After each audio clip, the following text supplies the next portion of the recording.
What's your uninvited guest wrecked everything story that still haunts you? I thought the worst chapter of my life was over. I really did.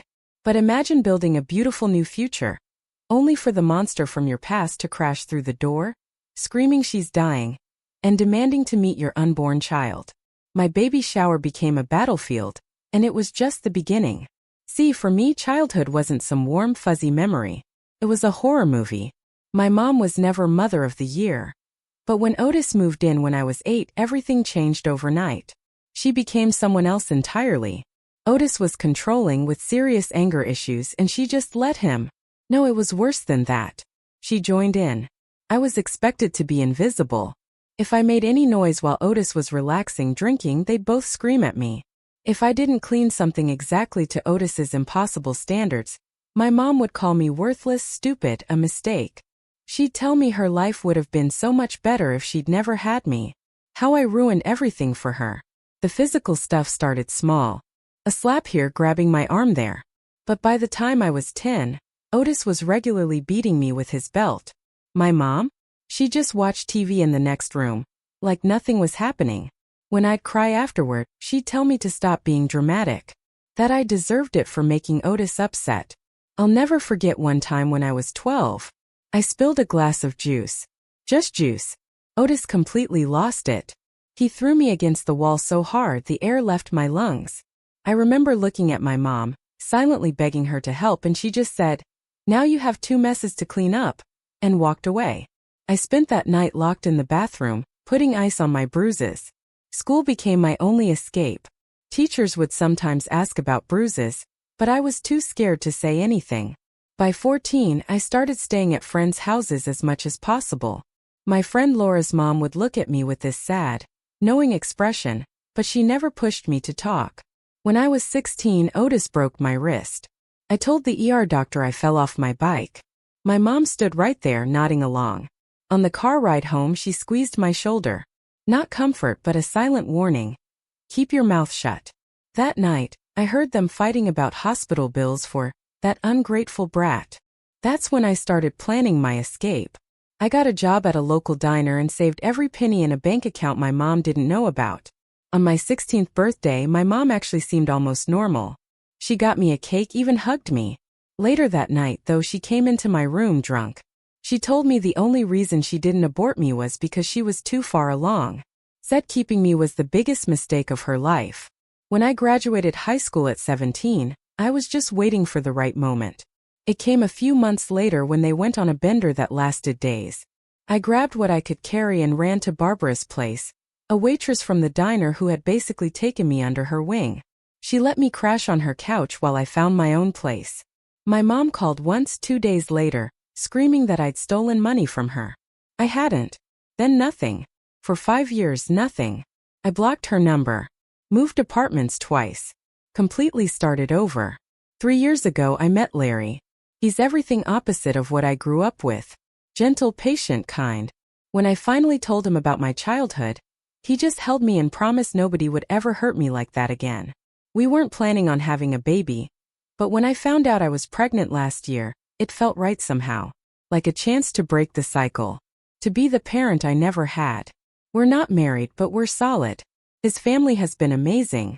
His mom threw me the baby shower last weekend. I was opening gifts, laughing, feeling so incredibly happy. When I felt this weird shift in the room, everyone got quiet. I looked up and there she was, my mother, standing in the doorway holding a wrapped gift. She looked older, thinner, but I'd know her anywhere. My hands went ice cold. I couldn't breathe. Nobody knew who she was except Larry. I saw his face go from confused to furious as he realized. My mother-in-law looked concerned, asking if everything was okay. I couldn't speak. My mother took a step toward me, tears in her eyes, saying my name. Larry moved between us, asking her to leave. But she ignored him, kept walking, saying she'd been looking for me, that she needed to talk, that Otis was gone and she was different now. I finally found my voice. I told her to get out. That she had no right to be here. That she wasn't my mother anymore, and would never be my baby's grandmother. She started crying, saying she was sorry, that she'd gotten sober, been in therapy, that she'd give anything to make it up to me. A part of me wanted to scream, to throw things, to tell everyone exactly what kind of monster she was. But another part, a tiny broken part, almost wanted to believe her. Larry's mom was ushering other guests out, trying to give us privacy. My mother took another step closer, reaching her hand out toward my belly. I stepped back, knocking over a chair. She said she understood if I hated her, but begged me to let her try to make amends. Then she dropped the bombshell. I'm dying. I froze. Dying? Was this some manipulation tactic? Before I could process, Hunter, Larry's brother, asked who the hell she was. I opened my mouth to answer when my mother suddenly collapsed to her knees right in front of me, grabbing my hand. I tried to pull away, but she held on tight, looking up with desperate eyes. Honestly, I was so keyed up, I had to step away before I could even process what happened next. My mother, who I hadn't seen since I was 17, was kneeling on the floor of my mother-in-law's living room, clutching my hand in front of a room full of strangers. She was crying and begging and saying she was dying. And all I could think was, is this actually happening? How did she even find me? I changed my number, moved across town, scrubbed myself off every people finder site I could think of. But there she was, looking like a ghost, louder and more persistent than she ever was when I was a kid. The physical reality of it was so much worse than I imagined. My skin went hot and prickly. My mouth felt like sand. Every part of me was screaming, "Get off me! Get out! Why are you here? Why now?" I tried to yank my hand free, but she had this grip of pure desperation and guilt. Larry was right there, his eyes flicking between us, completely lost. Nobody tells you how to handle your pregnant girlfriend's estranged, abusive mother showing up at your family party. There's no playbook for that. My mother-in-law, bless her heart, was doing her best to clear the room, politely telling everyone I needed a minute. I was so grateful because I could feel the eyes on me, the whispers starting. Hunter was still stuck, trying to figure out if he needed to be a bouncer or just call the cops. My mother kept rambling, words pouring out in this broken way. She was sorry, sober for a year, Otis was out of the picture. Whatever that meant, she never said dead, just gone. She wanted to be part of my life again. She kept glancing at my stomach, and I saw this hunger in her eyes that made my skin crawl. It felt like she was looking at me like an opportunity, not a person. Larry finally stepped in. He put his hand on her shoulder and told her she needed to leave, that she was upsetting me, that this wasn't the time or place. But she ignored him, pulling at my hand harder. I snapped at her to let go, probably louder than I meant to. She started sobbing. Full ugly crying, voice cracking, mucus, the whole deal. Please, please just listen. I'm sick. I'm dying. I don't have anyone. I need you. Over and over like a broken record. And a guilt trip wrapped into one. At that point, I pulled my hand away with all the strength I had. She lost her balance and toppled sideways, landing hard. Hunter took that as his cue and moved between us, blocking her from getting up. Do you want me to call the police? Do you want her out? Honestly, I did. I wanted her gone so bad it hurt. But there was this tiny, horrible part of me that just wanted to hear what she had to say. Out of some sick need to know if she actually cared, or if this was just another performance. So I said, fine.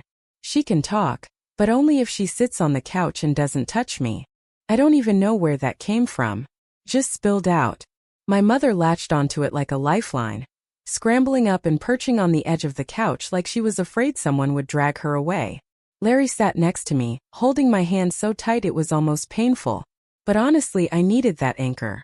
She started talking about Otis, how she finally left him, how he was in jail for something unrelated, how she'd been alone and working on herself. She said she got cancer, was in treatment, and it made her realize how much she regretted what happened.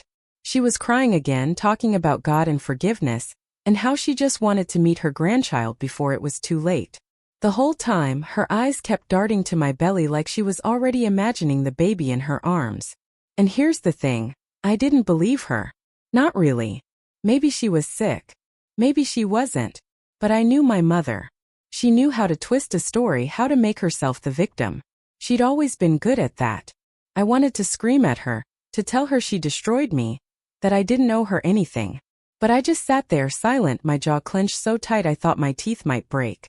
Larry's mom poked her head in, asking if I needed anything, and I could see the tension in her face. Even she looked like she was about to lose it. Hunter was pacing in the hallway, muttering about calling security or just tossing my mom out himself. Meanwhile, my phone kept buzzing. Texts from friends who'd left, asking if I was okay, if they needed to come back. My mother must have sensed she was losing her audience because she turned up the drama. She started shouting, saying I was ungrateful, that she did her best, and that I never appreciated her sacrifices. She went on about how hard it was to be a single mom, how Otis made her life hell too, how I could never understand what she went through. And honestly, that's when I snapped. I stood up, hands shaking, and just let it rip. I told her, loud enough for the whole house to hear, that her best was letting a man beat me for years, that her sacrifices were just excuses for her cruelty, that maybe Otis was awful but she was the one who let it happen, who joined in, who made me feel like a mistake every single day. I said she had no right to be here, no right to ask for my forgiveness, and definitely no right to my child. She tried to argue back, but Larry stood up and told her to leave. Hunter started dialing on his phone. My mother's face twisted into this horrible mix of rage and anguish, like she just realized she wasn't going to get what she wanted. She got up, yanked her purse from the couch, and started screaming about how I'd regret this, how I was just like her, how I'd never be happy. And then, because apparently we hadn't hit rock bottom yet, she tried to lunge past Larry toward me. He blocked her with his body, and she started hitting him with her purse, shrieking at the top of her lungs. Hunter grabbed her arm and tried to pull her back, but she dug her heels in and kept swinging, screaming that she wanted to see her grandchild, that I owed her that much. My mother-in-law came back in, saw the chaos, and immediately started shouting that she was calling the police. My mother froze for a second, then bolted for the door. Hunter locked it, double-checking it like she might come back. Larry wrapped his arms around me, but I couldn't relax. I kept expecting her to start pounding on the windows or something. My mother-in-law started apologizing, saying she had no idea, asking if I needed anything, if I wanted to stay at their place. I couldn't even answer. I just sat there staring at the overturned chair, the scattered gifts, the ugly red mark on my wrist where my mother had grabbed me. Eventually, Larry and I packed up our stuff. I left most of my presents behind, just wanting to get out. The car ride home was brutal. Larry kept glancing at me like he wanted to say something, but didn't know how. I just stared out the window, replaying everything, wondering if I'd done the right thing, if there even was a right thing. When we got home, I checked my phone. A string of missed calls from unknown numbers. Voicemails too, but I couldn't bring myself to listen. I just blocked the numbers and put my phone on silent. For a while we just sat on the couch, not talking, not moving. I tried to focus on normal stuff. It was almost funny how quickly the drama of the day faded into the everyday mess of life. But then around 10 that night there was a knock at the door. Not the buzzer, not the mail slot, just this slow, deliberate knock that made every hair on my arm stand up. Larry went to the peephole, then turned back to me with a look that said everything. It was her again. I told him not to open it, but of course she started yelling through the door. She said she just wanted to talk, that she was sorry, that she was leaving town soon and needed to see me one last time. Larry told her to go away, that we'd call the police if she didn't leave. She kept begging, her voice getting higher and more frantic, promising she'd never bother me again after tonight. At that point I just lost it. I went to the door and shouted back that I didn't believe her, that I wanted her out of my life, that if she didn't leave right now I really would call the cops. She started crying again, saying she had nowhere else to go, that she just wanted her family back. I could hear neighbors opening their doors, peeking out. One of them yelled for us to keep it down, and my mother started shouting back at them, telling them to mind their own business. Larry ended up calling the non-emergency line. The dispatcher said they'd send someone. Meanwhile, my mother kept yelling, alternating between begging and threatening, saying she'd tell everyone what a terrible daughter I was, that I abandoned her when she needed me most, that I was heartless. I just stood there shaking, wishing I could vanish, wishing this had never happened. When the police finally showed up, my mother tried to spin her story, telling them I was her daughter, and she just wanted to say goodbye before she died. The officer looked at me, asked if I wanted her trespassed. I said yes. He told her she needed to leave, that if she came back, she'd be arrested. She started sobbing again, but the officer didn't budge. She finally left, sobbing and cursing, And I watched her go down the hallway, her shoulders hunched, her head down. She looked so small, but I couldn't feel sorry for her. Not after everything. We locked the door, double-checked the windows, and just sat there. I kept waiting for another knock, another call, another escalation. But for the rest of the night, it was quiet. I didn't sleep. I just lay there staring at the ceiling, wondering what fresh hell tomorrow would bring. And of course I was right to worry. Because the next morning there was an envelope shoved under our door. My name in her shaky handwriting. Inside was a letter, pages and pages of apologies, accusations, stories. She wrote about Otis, about being alone, about being sick, about wanting one last chance to be a mom. She said she'd be at the park near our apartment the next day, waiting for me, hoping I'd come. So that's where I was then. Sitting on the edge of my bed, letter in hand, trying to decide if I should go. Part of me wanted to burn the letter, block every number, and never look back. But another part of me needed answers, or maybe just closure. Either way, I knew this wasn't over. Not even close. The morning after all that chaos, I was staring at her letter. Pages of apologies, stories, sick guilt trips, little doodles of hearts. Like I was supposed to forget everything that happened because she was sorry now. And there was that line. She'd be at the park near our apartment. She wanted me to meet her. No threats this time, just this pathetic hope leaking off the paper. I didn't sleep. Larry barely slept either. We kept whispering back and forth about what to do, if I should go or just block her for good. He wanted to call the cops again, talking about restraining orders. But I just kept thinking, is it really that easy? Like, I'd seen her get physical, sure, but was she dangerous or just desperate? Did I want to open that legal can of worms? Or did I just want her to go away on her own? And not gonna lie, I felt this weird, ugly curiosity about what she'd say face to face without an audience. By noon I was so twitchy I couldn't sit still. I put on a baggy hoodie and sunglasses, grabbed my phone, and told Larry I'd be back in an hour. He didn't like it, but he didn't fight me. He just looked tired and worried and asked me to text him every 10 minutes. Promised. Not that I actually planned to. So, I walked the maybe 4 blocks to the park. It's not fancy, just a couple of benches, a sad little playground, some trees that are more stick than leaf this early in the season. It's the kind of place you'd never notice unless you're a local. But my mother somehow found it. She was sitting on the far bench, hunched over with a tote bag next to her, staring at the ground. I almost turned around and left right then, but something kept me moving. Call it morbid curiosity, call it unfinished business. Either way, I walked over. She looked up as I approached and immediately started crying. Actual tears. Not the fake kind I remembered from when I was a kid and she'd try to guilt me for not cleaning the kitchen, right? Her face looked even thinner in the daylight. She barely looked like the woman I remembered. Less hair, more lines, but the same eyes. She started talking before I could even sit down. She said she was sorry again, that she understood if I hated her. She said she'd been sick, getting chemo, that Otis was gone for good. I asked what that meant and she said he was in prison. She didn't know if he'd ever get out, but she didn't care. She said she was alone now and that was her fault. She'd lost everything. Her home, her health, her friends. She said she'd been going to meetings, getting sober, trying to be better. I didn't say much. I just watched her. I could feel my jaw clenching, my hands digging into my sleeves, but I didn't interrupt. Not yet. She said she wanted to know her grandchild, to make it right, to be part of my life. She'd give anything for a second chance. And honestly, I felt nothing. Just this dull ache, like someone poking a bruise. I wanted to yell at her, to ask why now, to demand she explain why I wasn't enough before. But I didn't. I just waited. She kept talking. And after a while the apology started shifting.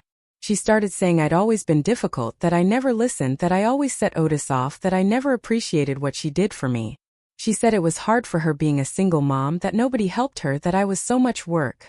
She said maybe if I hadn't been so stubborn, things would have been different. That's when I snapped. I told her, this is exactly why I left. You always make it about you. I told her, I was a kid. I just wanted you to protect me, not blame me. She started crying again, saying she knew she messed up, but that she was dying and didn't want to die alone. She reached for my hand and I jerked it away. She just sat there crying, shaking. There were people in the park, parents with their kids, a guy walking his dog, a couple of older women power walking and pretending not to stare. I realized how weird this must look. Two grown women fighting on a bench, one sobbing, the other stone-faced. I said, "I can't do this." She said she understood, but begged me to take her back, to give her one last memory before she was gone. I wanted to walk away, but she pulled out this envelope and handed it to me. She said it was medical records, proof she was sick, proof she wasn't lying. I didn't want it, but she tucked it into my bag anyway.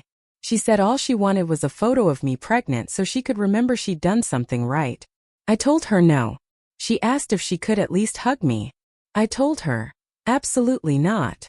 At that point she lost it. She started yelling, calling me cruel, saying I was heartless, that I'd always been selfish. She stood up, waving her arms, crying harder. She said she was my mother, that I owed her this. I told her I didn't owe her a thing. I told her she lost that right years ago. I stood up too and she tried to block my way, grabbing at my sleeve. I pulled back, saying to let go, that I'd call the cops if she didn't. She let go, but then started shouting for everyone in the park to hear, saying I was abandoning her, saying her daughter hated her, saying she was sick and alone and nobody cared. I just kept walking, not looking back. I could hear her sobbing behind me, but I didn't stop. I didn't owe her anything, not even a backward glance. When I got home, Larry was pacing in the living room, half on his phone, half looking out the window like he expected her to show up again. I tossed the envelope on the table and told him everything. He wanted to open it, but I just shrugged. Let her prove it, I said. He flipped through the papers. Doctor's letters, some results, appointment reminders. It all looked legit, but we both knew that didn't mean I should let her back in my life. For the next few days things got weird. I started getting messages from numbers I didn't recognize. Some were long apologies, some were angry rants. Her saying she deserved better, that I was ungrateful, that I was cold as ice. Once, a neighbor texted to say she saw a thin woman with a tote bag hanging around our building. I started double-checking the locks before bed. Larry said we should file for a restraining order. I agreed, but I kept putting it off. Part of me was just so tired, and part of me still felt petty, like I wanted to see if she'd actually give up on her own. A few nights later we were eating dinner takeout, because who has the energy to cook when your entire life is a dumpster fire? When someone started buzzing our apartment over and over. Larry checked the camera. Yep, it was her, standing there looking wild-eyed and desperate. He buzzed her off, but she wouldn't leave. She started yelling through the intercom. Pleading, then cursing, then crying again. We ignored her, but she kept at it. Finally, one of the downstairs neighbors came up and started yelling at her to get lost, to stop causing a scene. She finally left, but the next day, there was another letter at our door. This one was shorter, angrier. She said she'd never forgive me for this. She hoped my baby never treated me the way I treated her. She said I was heartless and that I'd regret it. She said she'd see me again, whether I wanted her to or not. At that point, Larry put his foot down. He said we needed to actually file for a restraining order. He said he'd go with me, that we should go together first thing in the morning. I agreed, but I could see how stressed he was. He was snapping over little things, dropping his keys, tripping over the laundry basket, yelling at the phone when it wouldn't connect to the Wi-Fi. He's usually so chill, but this whole thing was making him jumpy. I felt bad, but also what was I supposed to do? Pretend this wasn't happening? Just let my mom camp out on our doorstep? The next morning we went to the courthouse. It was crowded and slow, and I felt super awkward explaining everything to the clerk. She asked if I had police reports. I said yes, from the night my mom showed up at our apartment. She handed me a stack of forms to fill out. Took forever. Larry kept rubbing my back, trying to be supportive, but I could tell he was as uncomfortable as I was. We turned in the forms and were told to wait for a hearing date. That night I got a DM on Instagram from an account with no profile pic, just a string of numbers. It was her. She said she was sorry again, that she would leave me alone, that she was leaving town soon. But then in the next message she said she couldn't promise not to come back, that she just wanted to see her grandchild, that she hoped I'd forgive her someday. I blocked her. I blocked every number I didn't recognize. I blocked every account that looked even a little bit suspicious. I felt like I was playing whack-a-mole with my own life. But then things actually got worse. About a week after the park incident, I was coming home from grocery shopping. I had both hands full of bags, keys in my teeth like an idiot. When I turned the corner, there she was, standing right in front of my building. She saw me, ran over, started begging me to talk to her just for a minute. I told her to leave or I'd call the cops. She started crying again, grabbed my arm, wouldn't let go. I yelled for her to let me go, and a neighbor came out and started yelling at her. She finally let go, but not before telling me she'd never give up, that I was her only family. I went straight upstairs, locked the door, sat on the floor shaking. Called Larry, told him what happened. He came home early, checked the hallway, kept looking out the window every few minutes like he expected her to be camped outside. I called the police non-emergency line, reported the incident, gave them her name, description, everything. The dispatcher said they'd make a note, but unless she broke in or actually threatened me, there wasn't much they could do. Things got weird with the neighbors after that. People started avoiding me in the hallway. One neighbor, Freya, asked if I was okay, but then said she hoped I could work things out with my mom because family is important. I wanted to scream. Like, do people actually think I want this mess? Do they think I'm just being dramatic for fun? But I just nodded, said thanks, went inside. Our apartment felt smaller every day. The laundry pile kept growing. The fridge started smelling weird because I forgot about a bag of spinach. Larry and I started snapping at each other over dumb things.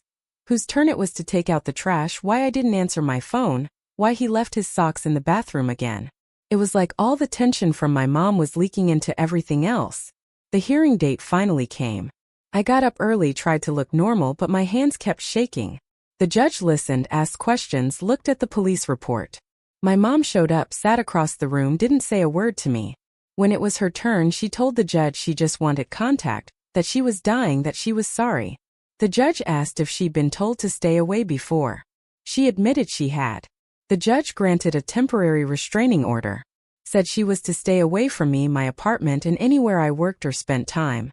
After, my mom tried to talk to me in the hallway. She said she forgave me, that she'd pray for me, that she hoped I'd change my mind before it was too late. I just walked away. It's been a few days now. I still check the peephole before opening the door. I feel like I'm waiting for the next thing to go wrong, but at least now there's some kind of legal barrier between us. And the kicker? I got another letter today. This one was short. She said she was in the hospital, that she didn't have much time left, and that she wanted me to come before it was too late. She left the hospital name and her room number. I don't know if I'll go. Part of me thinks she's still playing games, but part of me feels like if I don't go, I'll always wonder what she wanted to say. So yeah, that's where I was. I sat on that decision for 2 days, literally staring at the envelope every time I walked past the kitchen table. Larry kept asking if I was okay, if I wanted him to come with me, if maybe it was all just some final guilt trip. I kept saying I needed time to think. I wasn't sure if I was supposed to feel sorry or angry or just completely done. It was all just exhausting. But I couldn't shake the feeling that if I didn't go, she'd find some way to make me regret it anyway. So 2 days later, I woke up to yet another text from an unknown number. It just said, "Please, I'm scared. Come soon." I showed Larry. He kind of rolled his eyes, but he also said, "If you want closure, let's just get it over with." I guess that's what finally pushed me. I texted back saying I'd come by that afternoon, and left it at that. We drove over in the early afternoon. Public lot, elevators that smell like old fries, the whole 9 yards. I had the envelope of medical stuff she'd given me in the park just in case anyone asked who I was. The front desk lady barely glanced at it before buzzing us up. The whole place was so not what I expected. Gray walls, old linoleum, a TV in the waiting area blasting some terrible soap opera. Larry squeezed my shoulder and told me he'd wait in the hall if I wanted. I said no. I wanted him there.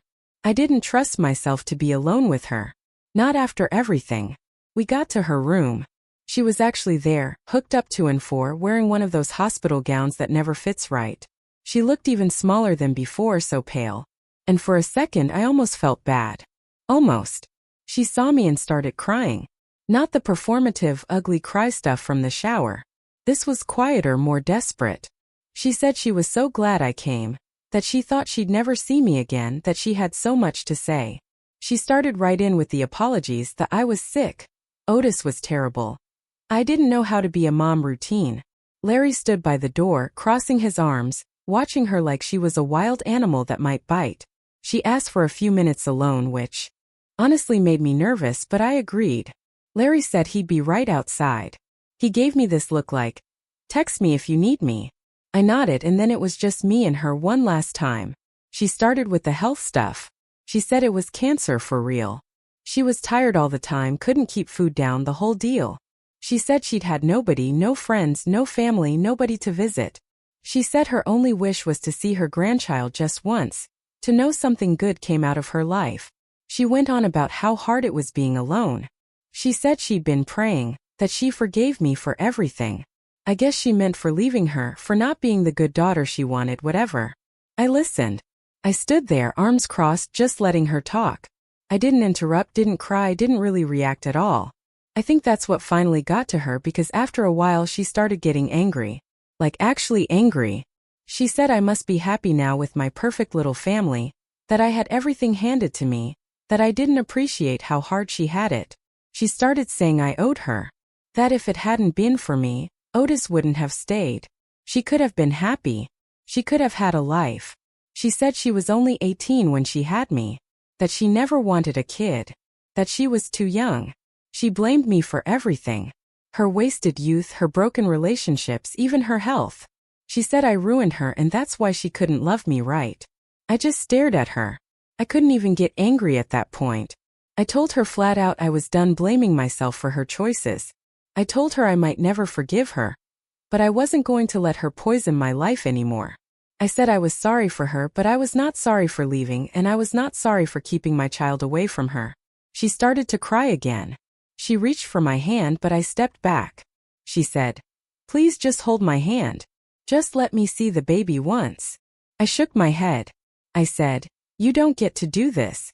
You don't get to hurt me for 20 years, and then show up and demand forgiveness because you're dying." She said she didn't want to die alone. I told her, "You made your choices. You chose Otis. You chose yourself. Now I'm choosing myself." She went silent, just stared at me, tears running down her face.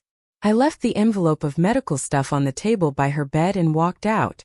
Larry was standing right there looking tense. I nodded and we left. Neither of us said anything until we got outside. Back in the car, I just sat there staring out the window, trying to decide if I felt better or worse. Larry asked if I was okay. I shrugged. He said he was proud of me. And that's when I finally let myself cry for a minute.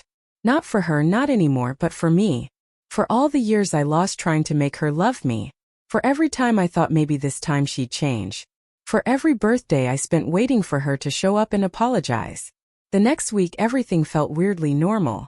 Until it didn't. I started getting headaches. Couldn't focus. Kept snapping at Larry over dumb stuff. I thought it was stress or maybe just pregnancy brain. But then out of nowhere my water broke. Weeks early. Cue the absolute chaos. Larry went into full panic mode. Running around the apartment looking for the hospital bag that I'd half-packed and then forgotten about. I texted my mother-in-law, who said she'd meet us at the hospital.